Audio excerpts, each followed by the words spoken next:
பொண்ணுங்களுக்கு மட்டும்தான் உயிர்னா உயிர் போல, பசங்களுக்கு உயிர்னா கூந்தல் மாதிரி போல.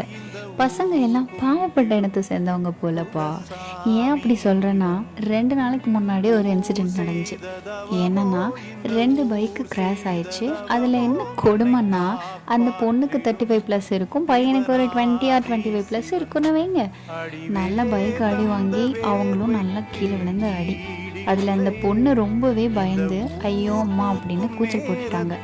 இங்கே என்ன ட்விஸ்ட்னா, எல்லாருமே அந்த பொண்ணை தான் தூக்குறாங்க. ஏன், நான் கூட அந்த அக்காவை தான் தூக்குனேன். அந்த பையனை யாருமே கண்டுக்கவே இல்லை. பாவம், அவங்களே எந்திரிச்சு அவங்க பைக்கை ஓரமாக நிப்பாட்டிட்டு அவங்களும் ஓரமாக போய் உட்கார்ந்தாங்க. இதெல்லாம் ஏன் சொல்ல வரேன்னா, பொண்ணுங்களுக்கு மட்டும் வலிக்காதுங்க, பசங்களுக்கும் வலிக்கும். இதை புரிஞ்சு பொண்ணுங்களுக்கு மட்டும் ஹெல்ப் பண்ணுற மாதிரி பசங்களுக்கும் ஹெல்ப் பண்ணுங்க. ஏன்னா அவங்களும் ஒரு உயிர் தான்.